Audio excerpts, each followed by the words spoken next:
Please take a seat so we can start our last panel of today. If you are here, you are choosing the agency oversight solution, empowering cities and counties through AB 304. If that's what you're here for, please sit down so we can start. This is going to be a moderated conversation between Maryam Tasnif-Abbasi from DTSC and Preston Brooks from Cox Castle.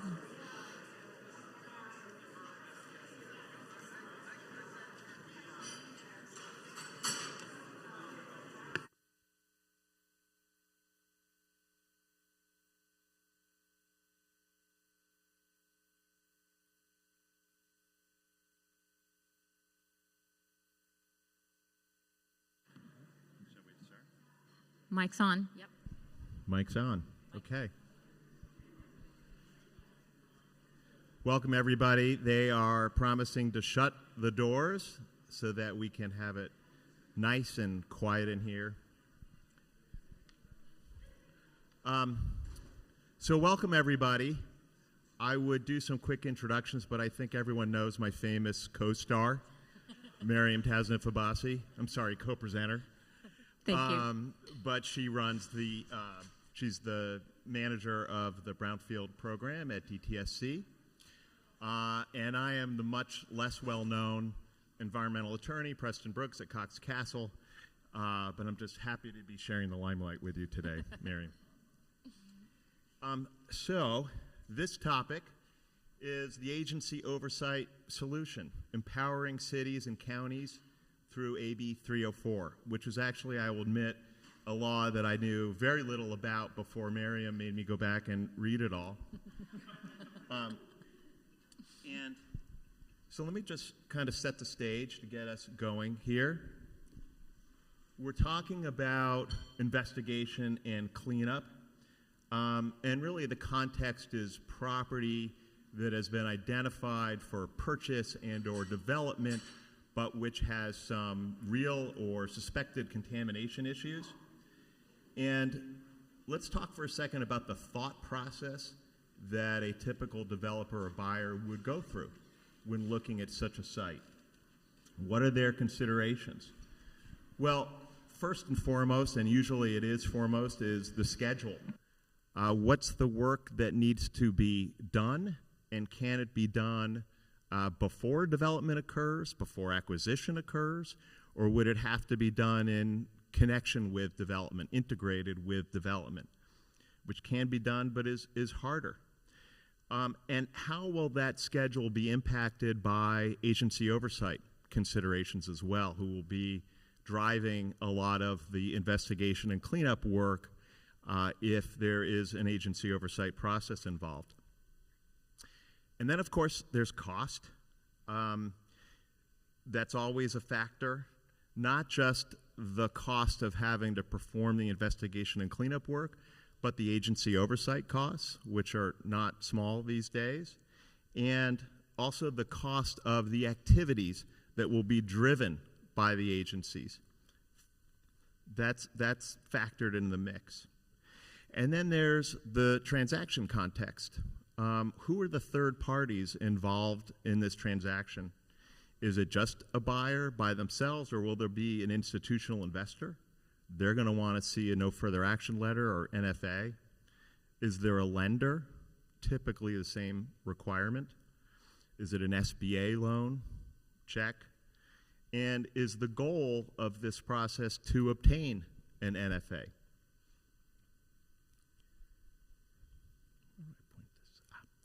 So typically, these are the agency oversight options. Let's start with DTSC. It's typically considered the gold standard. Of course, there are some who would say they will charge you your weight in gold to get through the process. I cleared that line with Miriam beforehand. And so that's always available. There are the regional water quality control boards. Maybe a lot of times when there may be issues with respect to groundwater or threats to groundwater, the water boards would be appropriate to go to. But they may have more staffing issues depending on which region you go to. These are all just different considerations that go through the minds of developers. Of course, there are certain county agencies, and we'll talk about that within this context of AB 304 as well. They have traditionally offered a more streamlined process, but it's getting harder and harder to access their programs, like LA County Fire Department. They just are limited in staff and have been very popular, so it's hard to get in. There's a long waiting list, and at times there's been no waiting list. And historically, they've been more streamlined once you get in, but that isn't always the case these days. It varies, I think, tremendously. So that leaves us then with the self-directed approach. I know we've talked about that a little bit in some of the other sessions so far, and I think I heard questions about it this morning in the Brownfield 101. I think it's a really important consideration, and more, I think, like it or not, it is what developers are thinking about, and usually is an available option, but I think you have to be very careful. There are still reporting obligations that occur. There are some jurisdictions where it may not be optional, even at the local level. And I think there's the CEQA overlay. If you are looking for entitlements from a local agency, there may be CEQA requirements, conditions of approval that suggest or state outright that obtaining a state agency oversight or some level of governmental oversight and a no further action letter at the end of the process will be required. And then there are just the times when it goes out for CEQA review, and a commenting agency like DTSC or Water Board can invite a project proponent into the voluntary process. It's the voluntary invitation. So these are all factors. Can I talk as your co-star? Or? You may. Thank you very much. So if we can just go back one of the things I wanted to share with everyone, and I think most of you already know this, is that there are different options. Each one of these options has its pros and cons. And one of the things as an agency regulator, what I've seen is that when you're taking that self-directed route, you think you're okay, but every now and then, your entitlement agency will unexpectedly tell you to go to a regulatory agency. And those are the situations that we feel really bad for the developers, because oftentimes at that point, we may be unable to meet your timelines. And so we know that the self-directed option, even though for the most part it is available always and it does work out, there are those high-risk cases where that ask from the entitlement agency could potentially derail your project. And those are things that you do have to incorporate in your planning process as you're moving along this, this goal to that NFA and the final construction. Yeah, that's a really good point, because I think it presents an unknown complication in the self-directed scheme. So enter AB 304. Now, I say enter. It's a tool available to cities and counties, but it's been around actually for a few years. It came into being at the beginning of 2022, but it's still a relatively new law, and that might explain why of all of the counties in California, 58 of them, only 11 have signed up for this so far. And out of the 482 cities in California, only one has so far signed up. So part of our discussion today is to really encourage cities and counties to do this, because it's a pretty cool program.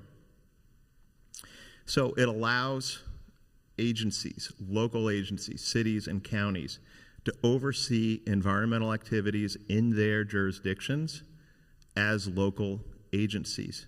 They become their own oversight agencies for projects in their jurisdiction. And it's actually super easy to become self-certified. It is literally a 3-page form that probably was designed by Miriam.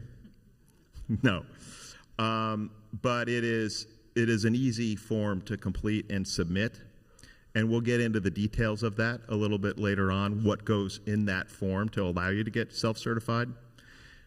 And then this goes back to the first problem. It allows the local agency to issue a certificate of completion. And this is critical because it really resolves that issue we talked about earlier on if the project requires an NFA for some reason, or if as a project proponent you just want to get an NFA and have that comfort of knowing that an agency was involved and oversaw the work product and essentially blessed it at the end.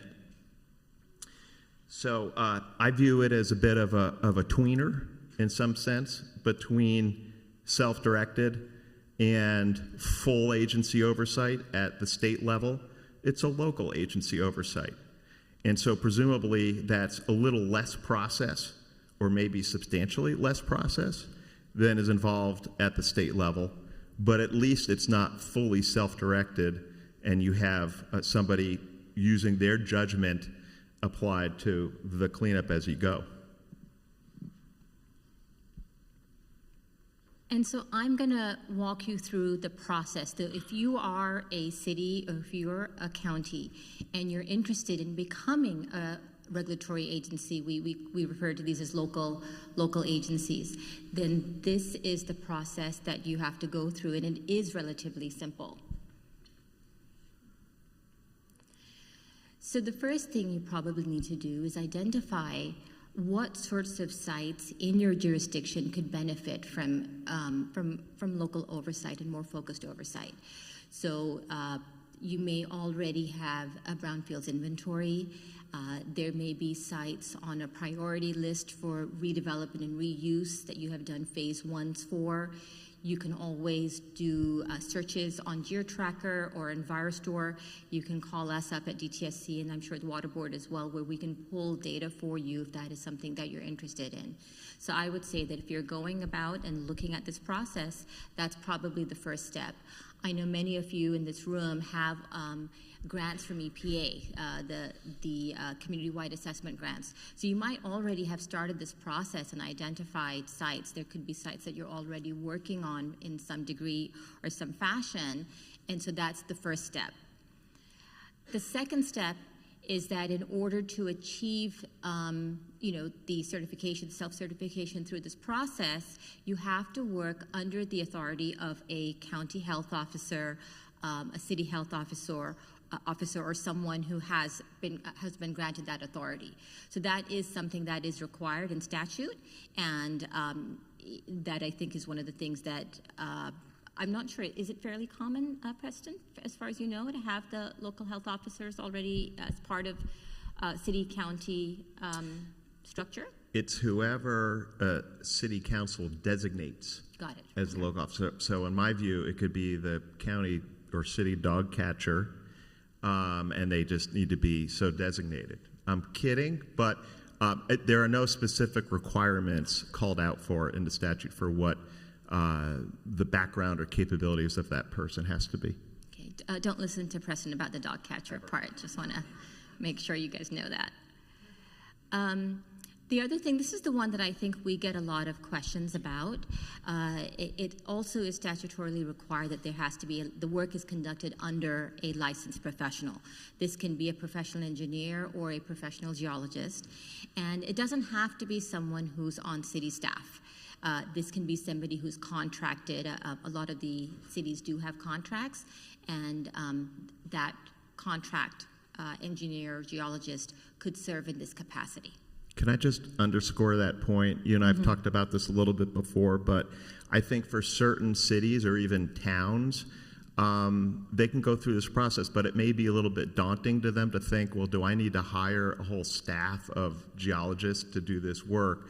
And really the answer is no. It can be by contract. So I think that's important to consider and may lessen the burden for some cities out there to think about going through this process. Because a lot of cities that I know of are already doing this work. They're managing brownfield grants.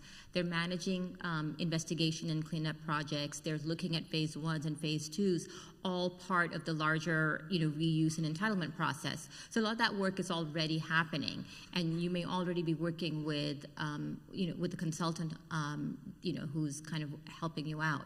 So we think it's a relatively easy process, and that hasn't been one that we've seen as a barrier so far with the 14 or so agencies that we're currently working with. You also have to have some staff, some technical staff who are familiar with the process, who are going to basically manage the program. And, part of the self-certification process is that we do ask for, resumes and experience. So when the Water Board and DTSC reviews these self-certification packages, those are some things that are required. And, I also feel this is relatively straightforward for the most part if some portion of this work is already being done and there's some familiarity with brownfields work. And it really is that simple. When we share the slides with you, the underlined portion will be like a hyperlink. So that self-certification form, like Preston was saying, it's just a few pages long, and then you attach your resumes and your experience qualifications as part of that package for us to review.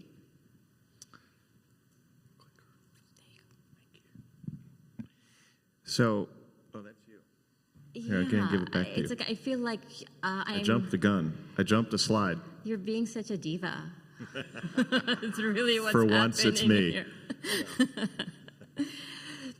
So, if you go about doing this, what's really important is that you have to understand and really have a sense of what kind of regulatory agency are you going to be. Because it's not just about the paperwork. The reason why the paperwork is so simple is because you have to really think about some of these components. The forms are relatively easy, but you do have to develop, like, what would you want to see in an incoming application? How are you going to intake sites? How are you going to prioritize sites that you'd like to include as part of your portfolio? This, I think, is another really important component. You have to think about what sort of fees and fiscal structure do you want to put into place. Are you going to be time and materials, or are you going to charge like we do, like your weight in gold, right? Like, what kind of fee structure are you going to put into place? This is really important to have this discussion and have a sense of whether you want to do something like LA County, for example. They do a lot of lump sum type fees, and it's different. It's definitely cheaper for the projects that fall within their jurisdiction. And so this is also can be seen as a way of generating revenue. In the very least, it could cover the costs of running the program depending on how you set up this fiscal structure. You obviously have to have an agreement in place. That's going to be the agreement between the city or the county and whoever you're going to be working with. You have to also think about what is your decision-making process going to look like. This also goes back to what kind of agency do you plan to be. Are you going to allow for contamination to be safely left in place? And if you are, how are you going to protect that in the long term? What kind of stewardship requirements are you going to put in place? Are you going to have O&M plans? Do you, as a city or a county, have the ability to apply land use covenants or deed restrictions to sites? So those are some things that are very important for you to understand as you go through this process and think about building your program. There's some minor things like GeoTracker updates. I put the agreement, the updates, and the intake forms because they are part of the statutory process. But those are relatively, I think, easy requirements. The bigger thing is really how are you going to make decisions and what is your decision-making infrastructure going to be? Who is going to make the decisions? Are you going to be like DTSC where your project manager works with a geologist, a toxicologist, an engineer, maybe a public participation specialist and a CEQA specialist? Or are you going to be more like the Water Board, where most of the decisions are made by a project manager with certain decisions being approved by the board? So that decision-making infrastructure is going to be really important. And I think in a way that's why the forms are relatively easy. That self-certification is relatively easy because these are bigger questions that once you go through this thought process, you have a really good program in place, one that captures sites that you are comfortable making decisions on. We in the Water Board provide a lot of ongoing support. Wyatt George, who's in the audience here, he leads our program on behalf of DTSC. He and the Water Board, they meet with all of the local agencies on a quarterly basis. This is a really good time for, in addition to some agendized items that they carry through from quarter to quarter, they also bring up, what issues are going on, where are their struggles, where are their successes. And these conversations have been really important for us because we've built a lot of trust through these conversations. We also do one-on-one meetings. So Wyatt and the Water Board will do one-on-one meetings with every single local agency that's operating under this program to get a deeper dive and really understand, have staff changed? What is the capacity? What is the capability? Are there any places where we can help, where we can provide training? So one I think really wonderful thing that has happened through AB 304 is this building of trust between us and the Water Board and the local agencies. And I think that has been the most important development, because when there's trust, we understand that different agencies are going to make decisions a little bit differently, and that of course is okay. But we have a big, solid understanding of how these decisions are made, and if any of the agencies need help with something in particular, they come to us. So, one of the examples of how we've deepened our support through this program is Orange County Healthcare Agency needed toxicological support. They were working with OHIA, which was like a different kind of support, but we set up an MOA with them so that they could use our toxicologists on a case-by-cases for certain projects where they need the kind of toxicology that helps support our decision-making. And, we would like to extend those sorts of services, as long as our capacity allows it, to more of these local agencies. We've also made a commitment that when we have large trainings for our project managers and our staff, that whenever possible, we'll try and bring in the local agencies as well, so that we are working with each other, in concert with each other, to make better decisions for the brownfields in the state. And Wyatt, I hope that you can still manage that whole process when there are 482 of them. Be great. Right now, may I have it, please? So when you take a step back, I think the program that's envisioned by AB 304 is really one of empowering the local agencies and then stepping back, as Miriam said, offering collaboration, making sure that they feel like they have the staff on board, and providing that expertise that DTSC and the water boards have when it's needed to the local agencies. And so most of the statute is really about notification requirements. It's not really dictating how the local agencies go about their processes or what their considerations are over the course of an investigation and cleanup. But one thing that it does require is notification of intent to enter into an RAA, or remedial action agreement, between what they call the local agency and the so-called responsible party, which is, of course, a term I object to since we're talking about volunteers who are cleaning up the world like volunteers in the first slide cleaning up the beach on Earth Day. So, but you do have to provide some minimal information to DTSC and the water boards at the beginning, so they'll have some understanding of what the project is about. And so it's that notice of intent to enter into an RAA that is provided once a local jurisdiction is self-certified. And so one of these will get submitted. There again is a form, and it's really just another 3.5-page form. It's easy. It's got the basics, which are, tell us about the scope of the investigation to the extent that you know it today. agree that you will have, as between the volunteer and the local agency, reporting and public notification requirements will be followed. State what the cleanup goals would be. Some short description of what the remedial action will be. So, for example, if you know it's the impact at the site is soil vapor, probably that's soil vapor extraction. But it might not end up being that, and you can modify this as you go. It's just do the best that you can at this stage in the game. And then essentially load everything up to GeoTracker as you go so that the process is transparent and others can see what's going on. So once this intent through this 3.5-page form is submitted to DTSC and the water boards, that starts a 30-day clock. It's what I call the take it or leave it clock. So if within 30 days, one of those agencies decides they want to take it over, which I will note has only occurred once, right? We checked.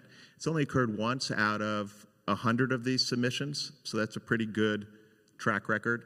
And it was only because it was a pretty complex site which involved really shallow groundwater and pretty extensive impacts. And so it just seemed like that particular local agency hadn't demonstrated they were capable of handling those issues. But 99% of the time, it ends up falling into the leave it category. And if 30 days have ticked by and there's no response, silence is deemed leaving it. So unless there's an affirmative action on the part of the state to take over the site, it stays with the local agency. Can I? Yes. Okay, thank you.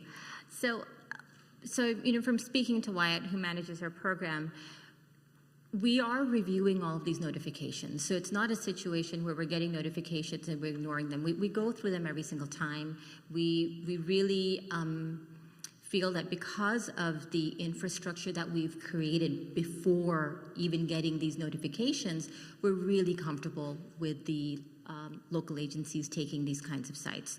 So, we've had 100, over the past few years. We've only taken one. It is a really good track record. We don't need more work. We already have a lot of work. We're very busy. So there's not a situation where we're just taking projects for the sake of taking projects, but this infrastructure of trust, really understanding the qualifications, going through updates on an annual basis, I just want to share that really is a very important part of the AB 304 infrastructure that has made it easy for us to have that trust and allow the local agencies to take these projects on in their jurisdictions. Right, and so again, sort of taking a step back and thinking about the timeline, this all happens at the very beginning of the process. And again, if that 30 days goes by and an agency hasn't affirmatively said we want to do it, there will be a series of collaborative meetings over the course of the investigation and cleanup. But effectively, years could go by until you're at really the next notification requirement, which is when you're now at the very end of the process, all the investigation's done, the site's characterized, delineated, and you're 30 days away from commencing cleanup. You're 30 days away from the completion of cleanup. That's when another notice is required under the statute. And that notice has to go to the entities you see here, DTSC, the water boards, et cetera, and adjacent owners and occupants. But when you think about it, that's really the same as any state-led process currently, whether water board or DTSC. These are typically notification requirements that are required at that point of going out with the RAP even, but also prior to completion. So really, in that sense, it's no different. And then when that 30 days has elapsed, that local agency, it says, shall issue a certification of cleanup describing the release, just like a typical NFA letter would do, describing the remedial actions taken. And this is to me, the key part, certifying that the cleanup goals established in the remedial action agreement have been achieved. So saying that agreement between the volunteer and the local agency that agreed on the goals, those have been met. And then that gets posted on GeoTracker. And we have an example here from the San Diego DEH, San Diego County, of one that was issued, and it contains that or very similar language done pursuant to this program. So it works. So one of the things I wanted to say is that when I first saw the requirements for public notice 30 days prior to certifying the cleanup, I was like, wait a minute, that's too late. Like, I want to be notified before you approve the cleanup plan because I want to get involved and I want to see what's going on. And then I realized it is because of that reaction that they probably wrote it the way they wrote it, right? So it's where it should be if we are establishing that infrastructure and that trust. And so for us, this has been a good process. There hasn't been anything that's come across Wyatt's computer where he's like, oh my God, what's going on? It's all been good so far, and we're comfortable. Right, Wyatt? Yes. Okay, good, thank you. That's the right answer. And I think, Wyatt, you told us there have been 60 of these letters now issued, I believe. Yes, that's what Wyatt told us.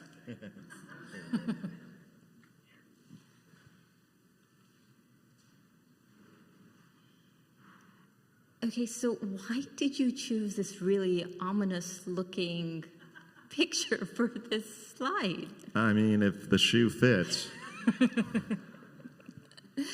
So one of the points that we already talked about was that when a local agency, a city or a county who decides to take on this kind of program, they give us the 30-day notice, and at that time we may decide for whatever reason to take on the site. In the statute, there are other points where we are able to take on the site. If we feel that the remedy does not properly address the site contamination, if there's sort of a capacity issue with that particular organization, if the party's not in compliance, if it's a very complex site. This has never happened. I think that this is something that's more of a cautionary situation. And we hope that through the collaboration and the dialogue that we've created throughout this process, that unless an agency comes to us and says, hey, look, you know what, ABCD has happened, we would like to refer this case to you. So that is something that we've done, through this process. And before this process, there was another process, I think it was called the SB 1248 process, where a lot of locals manage cleanup type decisions. And those sorts of referrals are not common, but they do happen because there are circumstances where the contamination is deeper and further than we had originally anticipated. And so even though it feels like DTSC and the Water Board has the authority to take a site at any stage for these circumstances, we don't normally do it. We do pay close attention to the first notifications, because if there's a site that we have a historical involvement in, if there's a site where we are working in the neighborhood or very nearby, so those may be other circumstances where we may decide that we keep that site. Of course, this whole process doesn't apply to existing sites, right? So if we already have a site, we're keeping that. But, I just feel really comfortable that by taking a close look at everything that comes to us through the remedial action agreement notification process, we don't have to get to this point where we're taking sites late stage, because that would not work out well, I think, for anyone. So that I know in the beginning, when this statute was passed, that was a little bit of a concern, but I feel in the practical application, it's not something that we've done and it's not something that we've seen. Yeah, agreed. I think a lot of practitioners, when they saw this first come out, thought that this is going to be, you're going to be going along in a local agency process, and then all of a sudden the state takes it over just because you encounter something a little more difficult. And so I think it's great to learn, fast forward 3 years, that of the 100 applications that have been made, none of them have resulted in a takeover because of this. So that's very encouraging. It's sort of one thing what it says on paper, and another what the actual practice is, right? So if in practice that's not happening, that's really encouraging to know.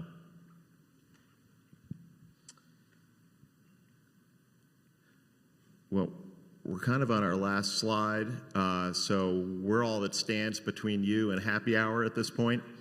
So we won't take too long. But so it's worth asking the question, what does success look like in this AB 304 context? I guess the first, I still feel like this should be used predominantly for simpler sites. I don't know that you want to tempt fate like that one poor soul who came in with a really complex site or complex methodology. But I don't know. What do you think about that, Miriam? Look, honestly, it's up to the local agencies and what kind of capacity they have. I mean, I think they can take on sites. But I think it is easier for everyone, not because of your expertise, but when you're starting a new program, to start with something simple. I think if you start with something that's more finite, that is an easier, maybe shorter term cleanup, it'll be easier for the county or the city who decides to do this to grow into their program and grow into their decision making. I think it would just be, from an operation standpoint, maybe a simpler way to go. I agree. This is true. We want successful and safe projects. We want to make sure that all decisions that are being made, whether it's being made by DTSC, by the regional boards, or by a local agency under AB 304, we want to make sure that the cleanup that's designed is safe for the proposed reuse. And however that's structured, the safety is for now and forever, and that's kept in mind. And that's really important to us. We also understand the value of faster decision making, and we understand there is a balance, because safety does just not mean safety from contamination and isolation. Safety means healthier places to play, schools. It means homes, affordable homes. So all of these components that land is recycled into factors into overall societal safety. And so we do keep that in mind, and we think it's important. Well, as Jean Hammerman noted earlier today in the welcome plenary, the name of this conference is Transforming Lands and Empowering Communities. And we feel that AB 304 hits the mark on both very well. It's effectively getting cleanups done at the local level, literally in cities' backyards. And so it's something that we think should be encouraged and promoted. And as we said at the beginning, there just aren't enough of you out there yet doing it. So whether you're a developer, a buyer of land, a city, or a county, we encourage you to think about this tool, because again, I think of it as the tweener between going fully self-directed, which a lot more folks are considering these days, and going with the full agency process. There's room in the middle, and as Miriam indicated earlier, this is something where we want active participation all around at every level, and that benefits everybody.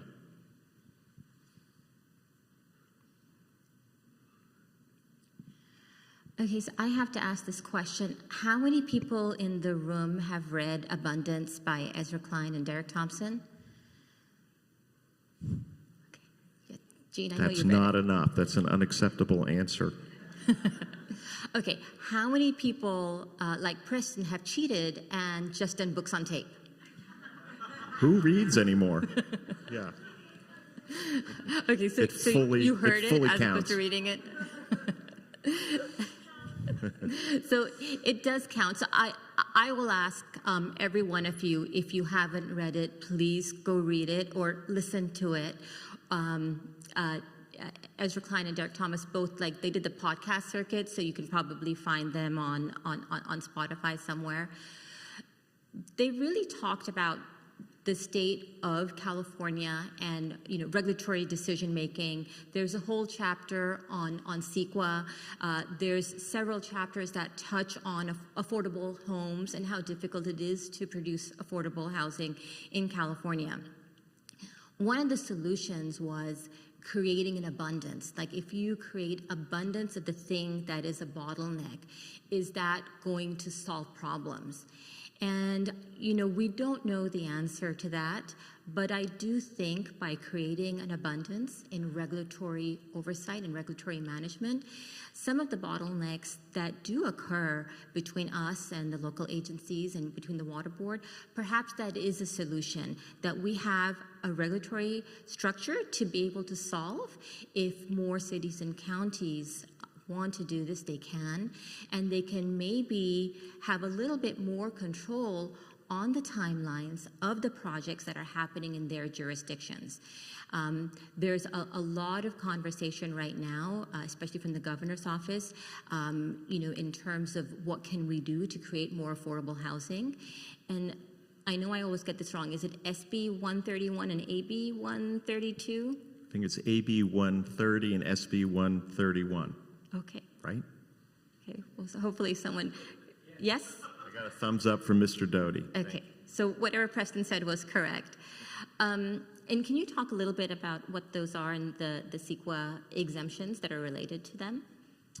Yeah, I'm not a CEQA specialist, but effectively these are exemptions for infill projects in California from CEQA applications, and you have to fit within a certain box and a certain size to be eligible.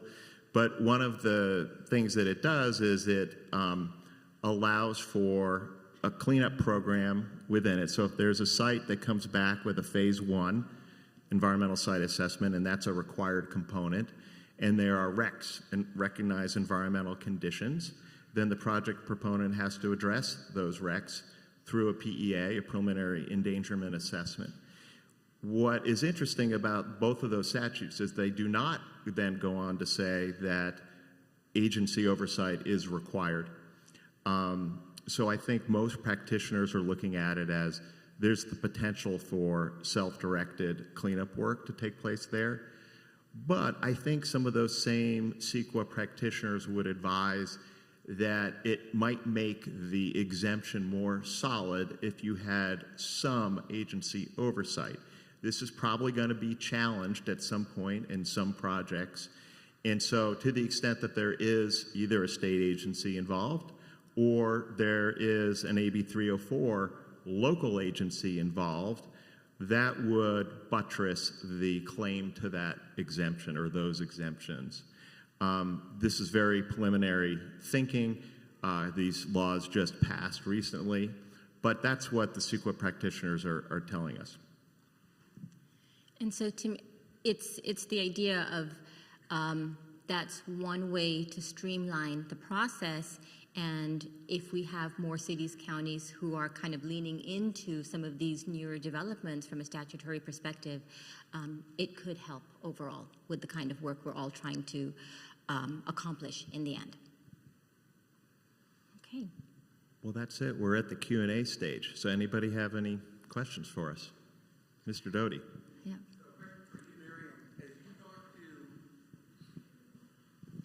As you talk to people from local agencies, the counties or the one city that does have a program, if you were going to say, based on those interactions, what those folks say, God, I wish we had known X or Y or Z when we got into this. Are there some lessons learned, in other words, from the few who have done these local oversight programs that you could share with people out here who may go back and say, hey, you know what, this is what we heard was the experience from LA County or Alameda County? That's a really good question. I don't know the answer to that. I'm going to ask Wyatt, have you heard anything in terms of lessons learned in your conversations? Just the earlier the better. Okay. Well, I'm sure the local agencies benefit from that interaction with DTSC and the water boards on the quarterly basis, so maybe you're helping keep them on the rails instead of off the rails as you go through those processes. Absolutely, and it benefits other local agencies to hear from other counties, other local agencies about issues or how they handle certain aspects of their programs. And Robert, one of the things I wanted to say is that none of, other than the city of Vernon, none of the local agencies are new. They came into the AB 304 process, but they were already serving as local agencies under the predecessor, which I think was SB 1248. So they already had an infrastructure. I think City of Vernon was the only one that was new. And even though I think they may be working on 2 projects, we haven't seen them take a project all the way through yet. In hindsight, this was a law that got passed during COVID, Yes. right? And so we think that maybe part of the reason it's not as well known as it could be is because of that fact, and people weren't paying attention effectively. There was a question over here. Chris, oh, Janice. Have any of the 12 locations that have this set up done any oil and gas well remediation? And if so, how does that overlap with CalGEM? So I don't think that oil and gas is part of that authority. But we noticed that there's going to be a lot more drilling going on in Bakersfield with that new law that passed, so maybe the city of Bakersfield might think about self-certifying for this, for example. Tim. Sorry. You're kind of touching on it, but I want to hear it more clearly. How is this different from the CUPA and LOP programs?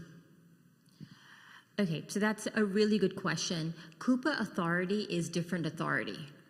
So CUPAs are focused on, I think it's like 6, they have the authority to implement 6 different hazardous waste laws, and they primarily do work with operating facilities. So the CUPAs, they do inspections, they do a lot of like the RECRA side of work. So this is not a CUPA program. This is for what we would consider like voluntary agreements for these sorts of cleanup sites. A lot of redevelopment and reuse comes in here. The CUPAs and the local agencies are often like they coexist, but CUPA authority is entirely different, and that's a very deep structure that does a lot of work that doesn't overlap. I think it's also intended to be more streamlined. It's much clearer under this statute what the requirements are on the local agency. And I think it's also more hands-off in terms of once we let them go, we let them go. So I do think it's different from that perspective. And one way to look at it also with the ability to engage contract employees is, again, a city might be a little daunted about hiring all these people on staff. And if they don't have to, they can be contract employees. I think that helps ease the situation, and I'm not sure that that was permitted under the CUPA circumstance. So it's actually, to me, it's sort of one step closer, and Matt Weinfeld, identified this earlier. It's one step closer to having like an LSRP program like New Jersey has, for example, a licensed site professional program. It's not deputizing outside consultants in the same way, but that use of contract employees, I think, at the local level does get a little bit closer, and I think it also kind of provides a release valve to the state agencies who are, taking on a lot of cases.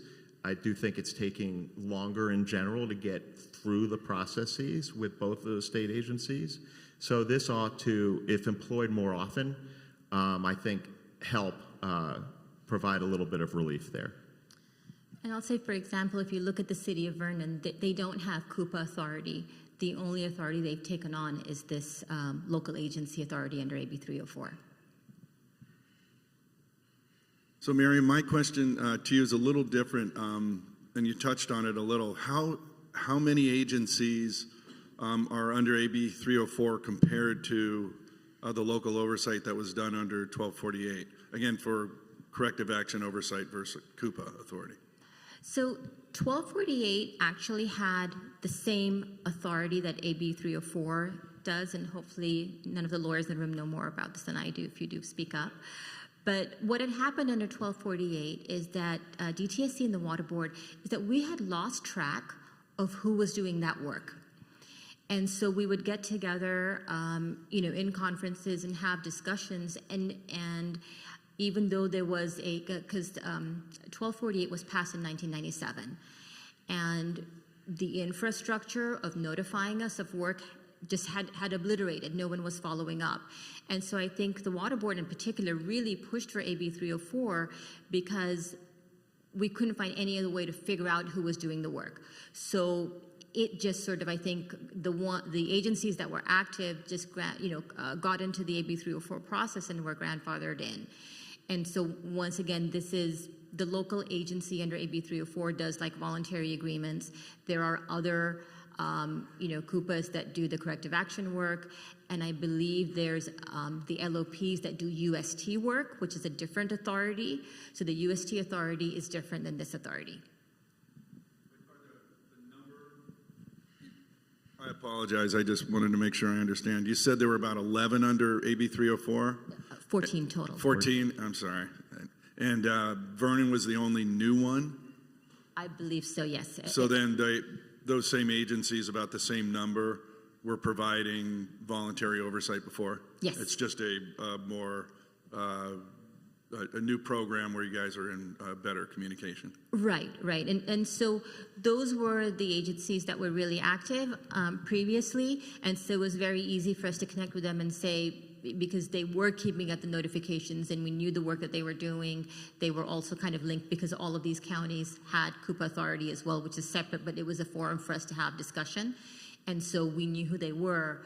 We sent out the invitations and that's how they came into the program. But we never did any outreach. This is the first time I think that we've presented on this topic, letting other cities and counties know that if they want to join this program, they can. Yeah, and I think, Tim, we've always thought of CUPAs as being counties, which they have been historically. So now having at least one city in the mix, and we encourage the other 481 to join in. But I think it does send a signal that's different from the kind of CUPA regime, that cities can do this too. And towns within California are considered cities, technically. So towns are included within that mix as well. So towns, cities, and counties can all self-certify under this and go forward. And again, remember that under the older regime also, there was the concurrence. You typically had to go back to the state, seek concurrence. We're about to issue this letter. Do you concur? And there was a fair amount of dialogue at that point in time, and sometimes the state did not concur. That concurrence part is not part of this statute now. There's notification provided, but if the agency doesn't do anything at the state level, then within 30 days, the local agency is allowed to go ahead and issue their certificate of completion. So I think it is a more straightforward statute in that sense. Again, it's really about notification and not trying to control the reins of what's happening at the local level, which is really a major difference to my mind. Wyatt? What do you see as the biggest benefit or incentive for counties or cities to join AB 304? So from my perspective, I really believe in regulatory oversight. I think with regulatory oversight, better and safer decisions are made. I think that local institutions, cities, counties, they can have a little bit more control on their decision-making process. So if you have a community, and I'm going to give the example of Anaheim, for example, where there's a lot of development going on. There's a lot of affordable housing being built. There's schools, there's parks. There's a lot of construction going on in Anaheim right now. And they're working with us, and they're working with the Water Board. And our regulatory decision-making timelines dictates their schedules, because that's just the way it is. And for a city like Anaheim, if they have the capacity and the capability to become their own agency, they can like shift the burden a little bit. They can take some of the simpler sites and still work with us with the more complicated ones. And so that's what I see as the benefit, that they can actually take a little bit more ownership on their projects and their timelines and their decision making.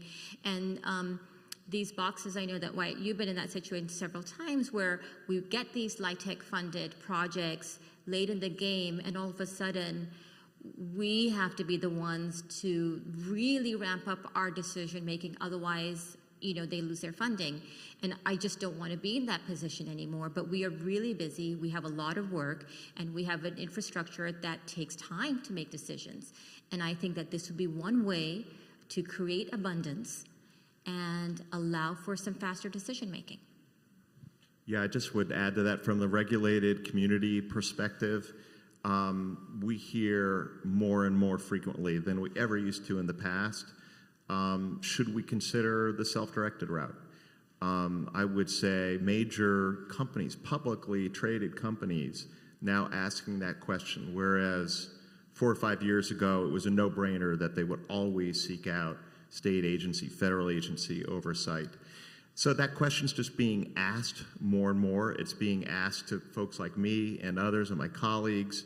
It's being asked of environmental consultants. And so I think we're just hearing more and more, to be blunt, that the state agency processes are, like Miriam said, kind of dictating the overall project timing. So I've seen some projects, for example, recently where for a senior housing project, for example, they were not going to be able to get out of the ground and take advantage of the public financing that they had to develop that site if they were going to have to go through an 18-month or 2-year oversight process. It just wasn't going to work, and they were going to abandon, the developer was going to abandon that process. And luckily, that's one where a middle ground was resolved. But I think of 304 as one of those middle grounds where if it's quicker and it's not gold, but maybe only silver or bronze, and the cost of going through it, mostly the timing, probably, to be honest. If the timing is quicker, that's going to benefit a lot of people and invite them into an agency oversight process that they otherwise will just go do in the dark of night. So I share Miriam's goal that it's important to have some oversight of these projects where that's feasible. So this, I think, promotes that idea. And I just want to give an opposite example. So I'll be quick. I just want to give an opposite example. Like recently, Wyatt, and really, Wyatt, I should have just had you be on stage with us, where we had a project that we were notified of by the Orange County Healthcare Agency, where they had done some self-directed work. They had done a risk assessment, and they had determined that there's no significant impacts, but they wanted to go ahead and put a VIMS in anyway. They were so deep into their entitlement process that they're constructing, they're putting the VIMS in, I think, in 2 weeks. But the county said, absolutely not. If you're putting a VIMS in, we need you to go get approval from a regulatory agency. So now we're not going to be able to make a decision that fast, so we don't want to take that project on. And the county won't give them their entitlements unless they have a regulatory agency approve the VIMS design. And so these are the kinds of situations where self-directed work can really end up causing a problem and stop a project dead in its tracks. And I'm hoping that by having more cities and counties maybe think about this process, maybe those are also some of the solutions that we can come to. I'm going to ask two questions. Well, now I'm going to ask two questions because I've been sitting with the microphone for a while. That's fair. Hopefully one is a pretty quick one, but you mentioned that oil and gas wasn't included. Is that the only one not included, and that's because CalGEMS oversees it? Yeah. Okay, good. That was a yes. And then I just wanted to ask real quick about, I think you mentioned quarterly sort of oversight meetings where you work with the local agencies. A, do you charge the cities for your time? And B, is it where you go over site by site so they're apprised of everything going on, or it's just a general check-in? Just very general, just very general quarterly meetings, right? Yes. Yeah, very, very general. And then we don't charge for our time. We're free. Not to you guys, just to them. Real quickly, I may have missed this. Preston and I have talked about 304 previously. And those agencies that have gone through that process, have they been successful in getting third-party finance? Obviously, that's one of the things that many of the lenders look for, some kind of NFA. Does a local agency qualify their letter? Have you seen success with that? Because you mentioned corporations also moving forward in that vein. Yeah, I think unless a lender or institutional investor or some other third party that's driving the bus specifies that it has to be state agency, there's no reason this couldn't suffice. It is an agency. They are following the dictates of a statute, and they have been deemed essentially to have the requisite technical folks on board, either through contract or staff, to do that work and provide that oversight. So I think it's totally fair game. John, will there be a learning curve to get there, to get all financial institutions on board with that? Yeah, I'm sure there will be. But I think they're used to the CUPAs. Like I haven't had, or even, LA County Fire Department closures. I haven't seen anyone challenge it at a county level. So really it's the same thing in that respect. Yes, sir.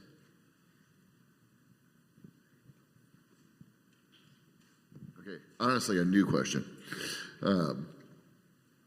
Mentioning them using contract consultants and, professionally licensed people. Is there, in this regulation, something to prevent those contracted consultants from working on the sites that they're providing oversight through this for?